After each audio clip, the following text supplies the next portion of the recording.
Hi, everyone. This is your host, Susan Rosen. And today I have another special guest.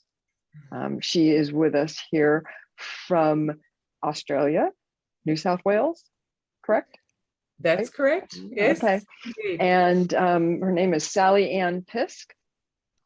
And Sallyanne has worked in health for 30 years as a practitioner, researcher, and manager in Australia and New Zealand. She's an accredited practicing dietitian, mindfulness practitioner, and author. And Sallyanne is the founder of her online business, Eating for You. And for the past 10 years, she has been devoted to helping women transform their eating mindset and relationship with food. And we're going to talk about all these kinds of things. And for you men out there, we're not going to totally leave you off to the side. We'll include you in some of the discussion. But because a lot of the things for women also apply to men, right? Oh, definitely. Yeah. And also for those of us that are older, that as usual will be kind of the area that we're mostly talking about, but a lot of that affects everyone else as well. Yeah, so definitely. Anyways, so thank you and welcome. Yeah, no, thanks, Susan. It's wonderful to be here to share with you and your community. I'm really looking forward to it. Great. So why don't you I know this kind of gives an overview. Why don't you tell us how you actually ended up getting into this area? Because most people, including me, seem to have gotten into it because of some personal issue that we dealt with. Yeah, and look, it's the same for me as well. And I'm not going to give you all, every detail. We don't have the time. Right, the gory details, yes. Yeah, but I think in my teens, I was very interested in health. And also looking back, this obviously wasn't realized at the time, but looking back, I got drawn into so many of the things that don't allow us to eat naturally and eat mindfully and take care of ourselves. We used to read in Australia what they were called dolly magazines. I don't know what the equivalent would have been, but it had like all the diets, all the fashions for teenagers. And we used to read them from cover to cover. And of course, we started dieting. Why? Because that's just what we thought, was the done thing, and I had seen my sister and my mum, dieting, from time to time. They never took it that seriously, mind you. But you kind of had this concept that the only way ahead with food was to be on some sort of diet. And then later on, I obviously went to university and studied nutrition and dietetics. And then when I started, working with clients, even as a student, I realized this is not really about food, and that was sort of in my head, even at that stage, thinking this is really not about food. And some of my, fellow students used to think, I'm just saying the same thing to every person that I speak to. And that can be the case. But I was fascinated by how different people's, lifestyles were and how they ended up with the health condition that they had. But the real turning point for me was when my brother died suddenly. I was in my mid-20s and I developed, I suppose it would be like an emotional eating habit, a comfort eating habit. And I can still remember the time I was sitting with a friend in a park, and she's a dietitian as well. And I was eating a bag of potato crisps. It was just amazing the things that you remember when you have these turning points. And I was saying to her about, look, I've been at university for, nearly 6 years now, because I, was doing my master's as well. And she just said to me, well, maybe you just need to relax a little bit. And that was just so foreign. And I think it was the first time that I realized that even though I thought I was eating healthily, I knew all the information, I'd been studying, as I said, for 6 years, I was eating in a very restrictive way. And of course, then to be in this emotional grieving state of having lost my brother, I just didn't figure what was going on. And that really was a big turning point for me, for my own development, but then learning those skills to be able to pass on to other people. But funnily enough, even when I finished writing my book, about 5-6 years ago, I didn't realize it was about mindfulness. I, hadn't, purposely set out to study mindfulness or be a mindfulness practitioner. It wasn't until my husband read one of the earlier drafts and he said, oh, this is all about mindfulness. So at that time, I think I had about 90,000 words to then go through and change because that was a term that people were becoming familiar with in terms of mindfulness. But I still think that there is a very broad interpretation of what mindfulness is, though. Oh, yeah. Yeah. A lot of people use it to mean different things. Yeah. For sure. For sure. Yeah. Yeah. So then when you had this insight, which is essentially what to me, that's the word that I use for it. How did your life change? I mean, how did the direction, how did it really affect you? Was it a slow effect, or was it something that just boom, now I see I have to do this in the world kind of thing? Oh no, it wasn't that so much. I think I had to get over the hurdle first of all of, well, what do I do with all the learnings that I've had to date? It was a bit threatening, as much as it was an insight, it was a little bit threatening as well. Excuse me, because at that stage too, unless you were in the realm of eating disorders, the approach was very much food focused. So it's kind of like, well, I know food is nourishing, we need our nutrients. So it's not like it's not about food. But then we start realizing, just excuse me. Then we start realizing that we have all of these thoughts about food and beliefs about foods. And it was really a process of getting in tune with my own mind. And that's where I find, the mindfulness is really important. And it's about being aware of what's going on in your own mind with curiosity rather than judgment. And if we think about dieting trends, it's all about judgment. It's about judging the food. It's about judging yourself, about whether you can keep to it, whether you look the right way.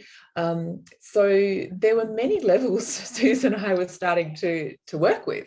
And then I actually had a break from working, in clinical and research. And it was while I was in New Zealand and I was working in management. And that's when I actually started exploring more mindfulness techniques for my own health to get balance into my life. And I used to share them with my team.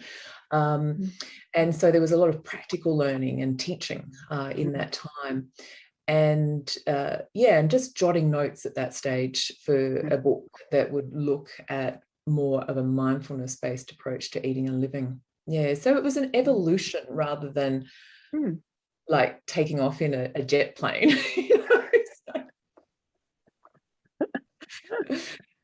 Yes, and I suppose it's appropriate because it was a very mindful evolution, which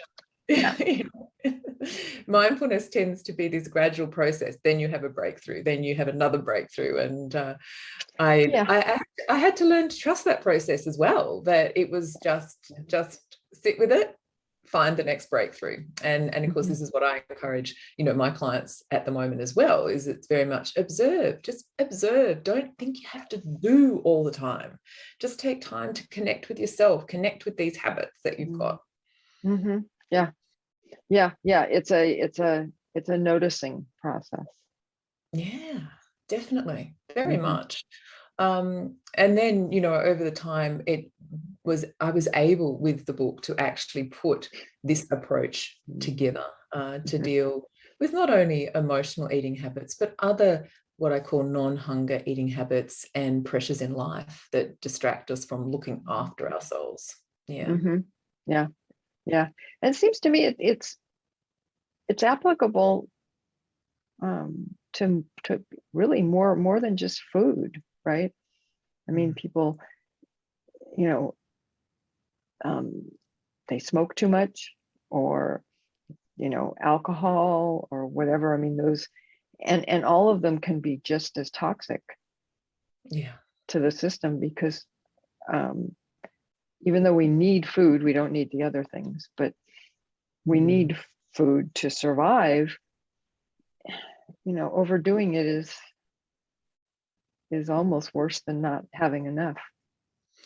Yeah, and again, I think, it's really fascinating because there's been this whole debate about, health at any size and so forth. And it's been a very important movement to include a range of body shapes and sizes. And it's one of the things I appreciate most about the Ayurvedic approach in terms of looking at our different body builds and appreciating what we've got. And each body build and, sort of metabolic type has its advantages and disadvantages, and and it encourages you to tune into what your body type is.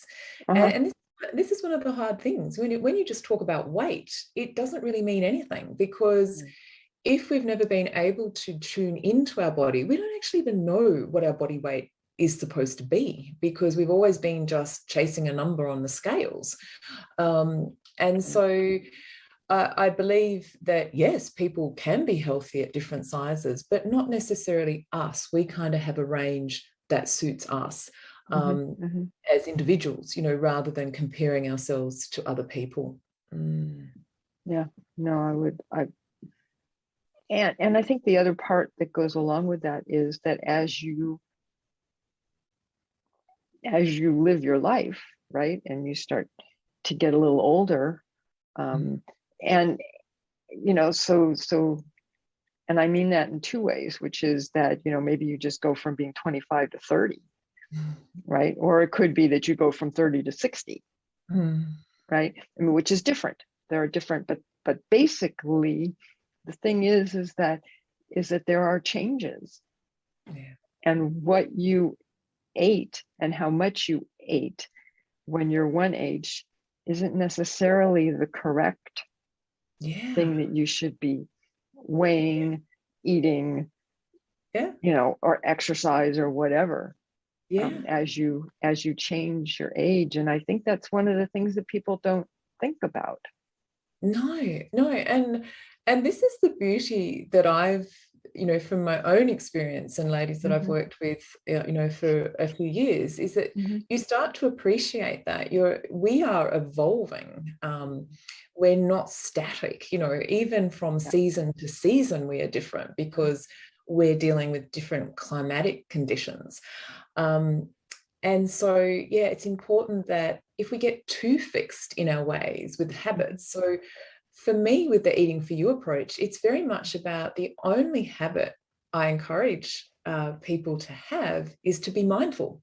Because if we start getting a habit of having a certain breakfast or a certain lunch or a certain dinner, then it becomes difficult to change later because it's entrenched in that autopilot zone, which we're often unaware of. And so it's so interesting. And from my own personal experience, again, when I first hit perimenopause and then further into that journey, it was like I was in someone else's body and sometimes mind. It's like, wow, this is a ride. I know, exactly. And I remember saying to my GP, because I went and told him, because, you obviously asked, I was approaching that age, you noticing any changes? Oh, yeah, it's fascinating. I'm finding it really interesting. And he looks at me, he says, really? You mean you're finding it interesting? Oh, yeah. It's like, I wake up and I don't know who I am. That's like... I said, it's great for me practicing my mindfulness because every day I'm someone else. It wasn't always like that, once I got, accustomed to what was going on, and mindfulness practices also helped. But I did have at times some Chinese herbs and acupuncture and so forth, just to help balance things out again. Oh, no, exactly. Yeah. In fact, I did that for a while, and I actually kept getting my period because of the herbs. Yes. And I finally just said, I really don't want to keep getting my period. Thank you very much. Can we stop that? Can we transition to the next stage, please? Yes. Yeah. It's funny because you mentioned that, and I so clearly remember it brought up this very clear memory. being in the Yeah. acupuncturist office and saying, hello, can we, I don't want to take that anymore. Yeah. Yeah. Yeah, and that's even fascinating. I've done some interviews, with different programs and people about menopause, and there's such a cultural difference about it. And as I am drawn to Ayurveda, I remember picking up a book on women's health, and they explained menopause, passing through menopause as really a new lease of life for women. And yet in my country, it's very much, it's not really talked about that much. It's kind of like, you're not expected to deal with it. It's supposed to be horrendous. Whereas, from an Ayurvedic point of view, and it is, just as you just said, even if it's a practical thing, we don't have to worry about our periods anymore. That gives us a lot of freedom. It so does. that on its own is a great thing. Yeah, not to mention the mood swings and all that kind of stuff that went along with it, and the uncomfortableness. I used to get cramps. I mean, it just, it was so freeing. Yes. To be away from that. Yeah, and it was really interesting for me too, until I sort of worked out what was going on with some fluid retention and so forth with the hormonal changes. I had trousers that I probably couldn't wear for about 18 months. And then I just thought, okay, well, I'm not going to worry about this just yet. We'll just see where I end up. Maybe I'm going to be a different body size and body shape at the end of this, and I need a new wardrobe. But for me, my experience was that I just gradually transition to what I was before. So again, it's just allowing yourself to flow with your body and what's happening. And I liken it, I'm mindful of, men might be listening in thinking, this is probably good information for them to understand the women in their life. But even for them, one of the biggest transitions that I have come across for men, with learning about their body and how to adjust, is often when they finish a more active sporting interest. So they're used to being strong, they're used to being able to eat anything, and then all of a sudden they could be still active, they could still jog or walk or play tennis, golf, do something, but not at that high level intensity. And that's a real learning experience as well, thinking, well, I used to eat all this food. How do I actually start tuning into my body to know what I need now? That's a common one that I have come across with men. No, absolutely. I mean, and I've seen that with my husband, and I've seen that with myself. And he's older than I am, so he's kind of been going through it. And men go through it differently, which I actually did recently.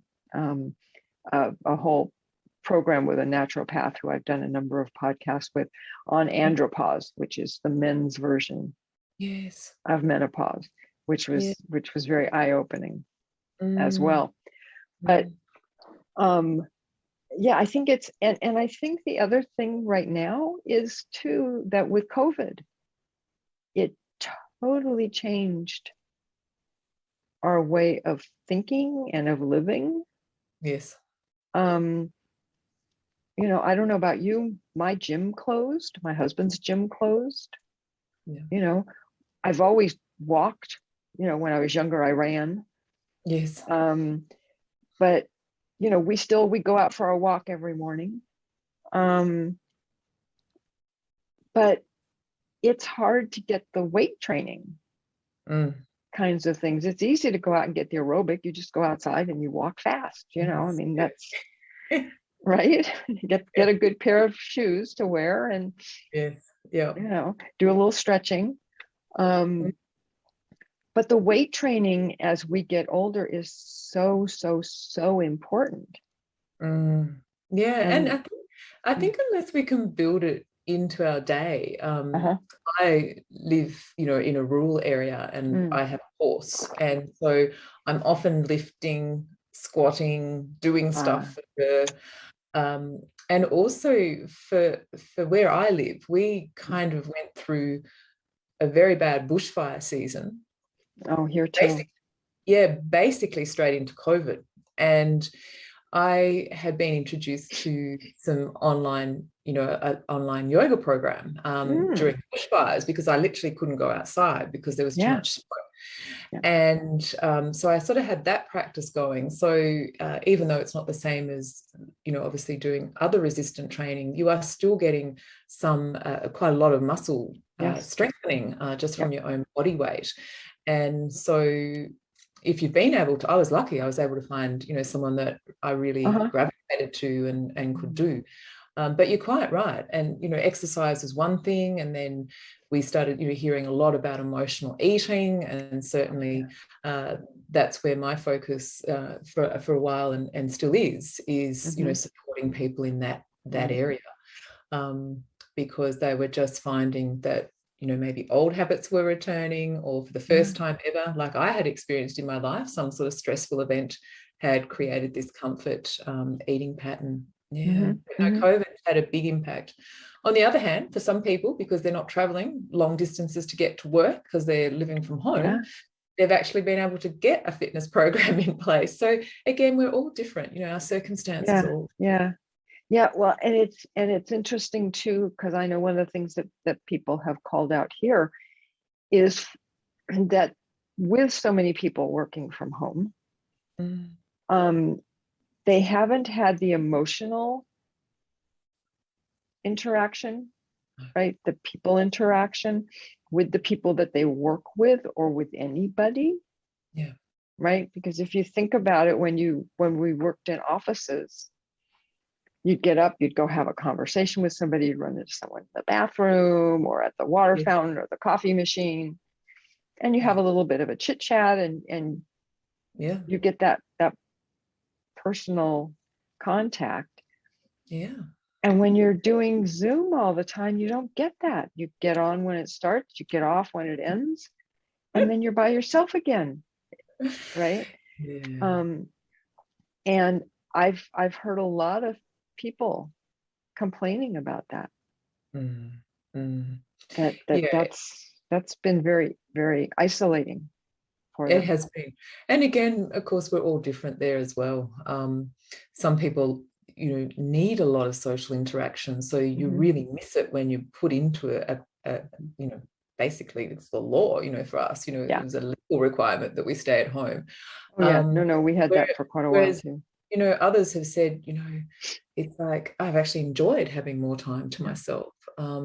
And I think, if anything, from the conversations that I have with ladies on the phone or, via Zoom, is that we have to stay mindful and open-hearted about the fact that this experience of COVID has impacted on us all differently. While some of us have enjoyed a bit of retreat time, for others that's been horrendous. And having that support in place. But certainly I think modern technology with Zoom and FaceTime and other, apps are great. It's better than nothing, so. Oh, yes. Without it. And it's been great. A lot of the ladies I work with are into their 60s and 70s, and they've had to get techie, so it's been great for them. It's like, wow, that's an achievement in itself. Yeah. No, it's interesting. It's interesting, isn't it? Yeah. No, because that's, I had actually done Zoom before all of this started. But you're absolutely right. There's a lot of people who just, especially if they were retired before or whatever, they just didn't have access to all these things. No. And Zoom made it easy, because they made it where you didn't even have to buy a plan. That's right. Especially at the beginning, to use it. Yeah. So very easy. So it's a mixed bag, like a lot of events in life, I think, for people. And it's just encouraging people to get more of what they need to feel fulfilled in their life, and also the practice of knowing that it's not going to last forever. Whilst it may feel like an eternity, it is not going to be forever. and that has, you know, thrown up challenges for all of us at certain times. You know, for me, even I tend to say I love people, I love interacting, but I also like, you know, time on by myself. The hardest thing for me is not being able to go interstate and visit my parents who are in their 80s. And so, yeah, we've all had challenges at different levels, and yeah, that's just been interesting to watch. So, you know, it's the long telephone conversations instead, and that sort of thing, you know. Well, and you know, the other side of that, for people who are older and whose kids have left home, don't live close, who have not been able to see. I mean, I know I have 2 stepkids, adults, 2 step grandkids. And you know, my husband and I haven't been able to see any of them except for one grandchild who was actually here playing a soccer game with her college. And other than that, we haven't seen the kids for, what is it now, 1.5 years? No, probably more than that, because it's not like we went right before. So it's you know, probably coming up on a couple of years. And it's not the same, and we don't even do Zoom with them, so you know, just talk to them. And it's interesting, I suppose. It's you know, we were talking earlier about you know, when the flu virus first struck, it didn't spread as rapidly as what COVID has, you know, in this situation.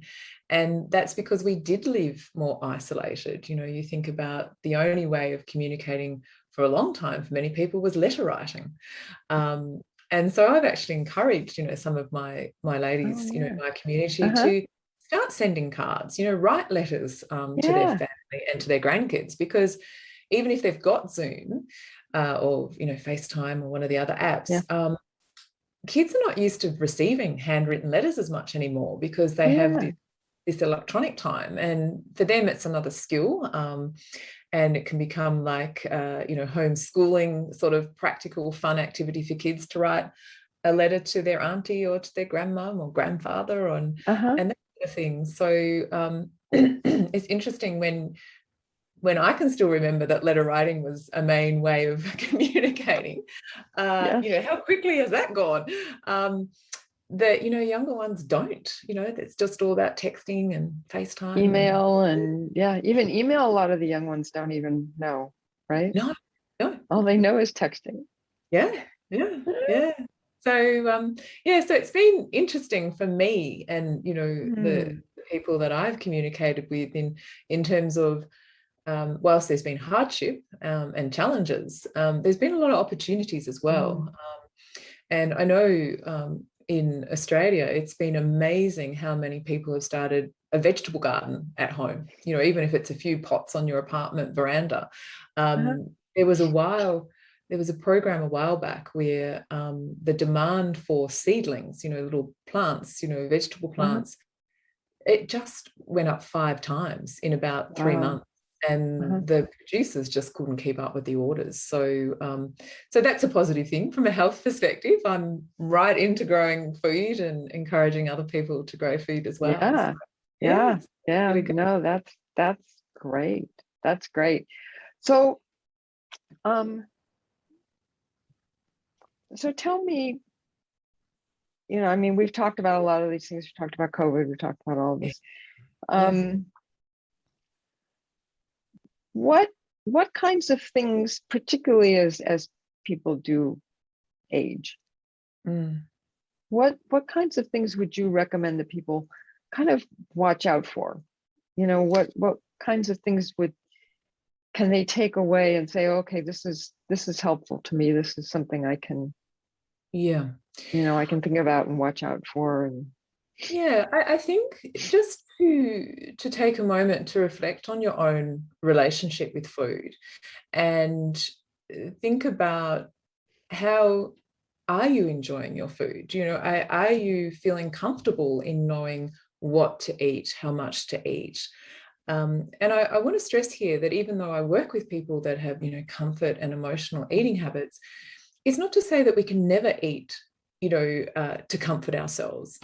It's when that becomes a concerning habit for you, that you notice that you're eating when you're stressed or not eating when you're stressed. Just rummaging through the cupboards for something to do when you're actually bored. Looking at these kind of signs that, you're not quite sure. And what I'm finding with working with mostly people over, say the mid-40s, you've got so much information about nutrition. Yes, there might be some fine tuning there because we have these fads that come and go, more protein, no carbs, no sugar, this, that, and the other. They all come and go. But fundamentally, any food that comes whole is going to be nourishing, and certainly the plant-based foods. Yeah.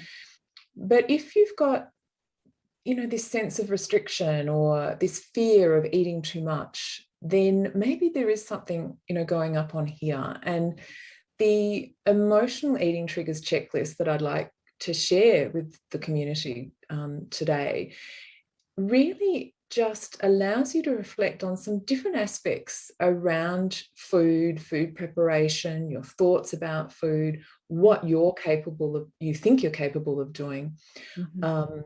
And also some of those thoughts about, well, do I have a list of good and bad foods in my mind? And that's a challenging one, because until I started digging deeper into this area, what we don't realize is that the bad foods are often our good foods, because they're the foods that comfort us. So we set up this debate, this war actually in our own mind about, I should be eating the good foods, but my good foods are the bad foods. And so just little thoughts about this that we may not be aware of that we carry.